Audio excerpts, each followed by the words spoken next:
What are we giving to the family?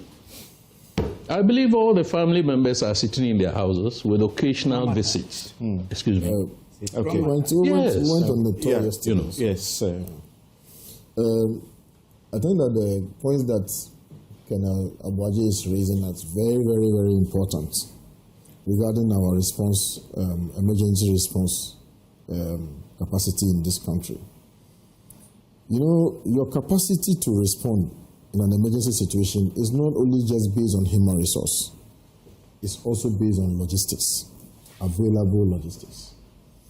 Without talking about all the logistics that we have in terms of its deficiency, you know, in this country, one of the reasons why we find ourselves where we are is the fact that we politicize practically everything. Thank you. We politicize things to the extent that it hurts us, but we still politicize them. What good is it that you have a fully fledged Ghana Armed Forces and you refuse to tool them? Look, without mincing words, if Togo decides to invade Ghana today, we'll struggle. We'll struggle. Look, all across our neighbors, we probably are the least. Why are you doing the thing for which we have decided not to review our weakness as far as our fleet numbers, serviceable fleet numbers is concerned? These are the number of things that you need. The number of helicopters, serviceable that you need at any point in time. I've written them down. I'm not able to say them. These are the number of helicopters, transport aircrafts, fighter aircrafts, all right, presidential jets, and all of that. These are the things that you need at any point in time, at the barest minimum. But any time that we start talking about the barest minimum, on the other side of the barest minimum, you need about 6, as we understand. We'll start screaming. We'll start screaming our voice hoarse. We say, no, we don't need it. We don't need it. We don't need it. When we brought in, President Kufuor ordered the presidential jets before he left office. We decided to take the Falcon, which was a smaller one. And you know the capacity? Is it 13 or 14, including the crew? Now, there was a bigger one that had also been ordered at the time, about 35 to 50-seater capacity. That one was cancelled. 50-seater capacity. That one was cancelled. Well, you needed redundancy capacity, so that if the bigger one is, you know, in operation and goes for service, you should be able to rely on the smaller one, not just for the comfort of the president, but for the use of Ghanaian military troops going on peacekeeping. They can use them. Ghanaian delegation going on different tours across the world. Even the president himself traveling. Sometimes president travels and the media team are stuck somewhere in transit, or other members of his team are stuck in other jurisdictions. But you have a bigger aircraft. Look, Senegal has it, Nigeria has it, all these countries, La Côte d'Ivoire.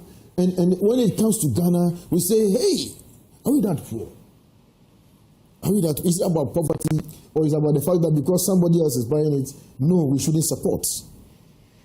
You see what I'm saying? So all these things we know, yet we fight it any time that they come up. Now, who bears the cat? Who has to buy the bullets and take this initiative? You know, when you order these jets, minimum 2 years. That's the minimum. But it can take up to 4 or 5 years. So look, President Mahama can order an aircraft right now, and he may not even sit in it. Same with Nana Akufo-Addo. If he had ordered any aircraft, he was ordering it for this country. And I remember on the floor of Parliament when the Minister for Defense came to make up justification for why we need to replenish and retool the Ghana Air Force. The opposition on the other side of the political divide was fearsome. And that's when we started talking about if the president is taking shower in the aircraft and so on and so forth. You remember all of these things? Yeah, but do you know who? Let me ask you a question. It was okay to complain that he was doing, extravagant private jet flights if he had done People were saying he could do economy. People were saying he would do less expensive, jets. I appreciate that. Look, do you know the president had traveled on occasions, and his baggage didn't come. He traveled commercial. The whole president travels, and then his baggage didn't arrive. I mean, this is so embarrassing. Now, this particular helicopter, guess who used it the day before? Find out. Who used that helicopter the day prior to the disaster? And guess who? Who did? Guess who should have been using it that day? I don't want to know. You understand? Look, these gentlemen have made the ultimate sacrifice. They died in the line of duty. And that's why people continue to condole with the president. Because really and truly, these are matters that are within Article 58.3. The president either executes his executive powers directly or indirectly. And so they were discharging all these duties on his behalf at the time. Literally, and in fact, the president was the invited guest at that program. You can imagine the level of calamity that would have befallen this country. Because the president would not travel alone. He would have again been traveling with ministers and then key advisors. Look, let's stop the hypocrisy. Thank you. Let's stop the hypocrisy. Let's recognize that we are building a nation.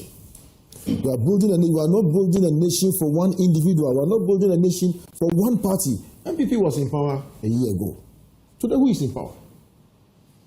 And you have taken power.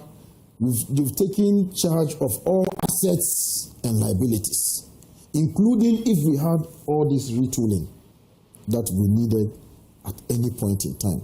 So really and truly, we need to have a national conversation about this matter. And it has to be dispassionate, non-partisan, and nationalistic in outlook, so that at any point in time, we are battle ready. Look, this Falcon that we are talking about, where is it? How does the president travel? The president travels with his brother's aircrafts. Is that the ideal situation? The aircraft that has flown the remains to South Africa. So if his brother didn't have an aircraft, what was he going to travel on? What was he going to travel on? Something a quick one. I have my own personal views about presidential jets and so on and so forth, but this is not the time for it. But I want us to remember ourselves, the great book that you wrote about our former president, Kutuwe Champon. For all the time that he ruled this country, he never flew anywhere. I did. There are rumors that, or anecdotes that some fetish told him not to do that. He went the breadth and length of this country by road. By road. The situation, and at the time, we didn't have the communication technologies that today we have. Now, when a president is traveling, he can still be in touch with everybody around the world. Fortunately, at the time, our roads were much, much better than today. So even if we ground all our aircraft and say no minister after this should go anywhere by air, what are the roads? We don't have the roads. We don't have our waterways. We don't have our, air capabilities. So what do? What are our priorities? Okay. So I'm come to the two other guests.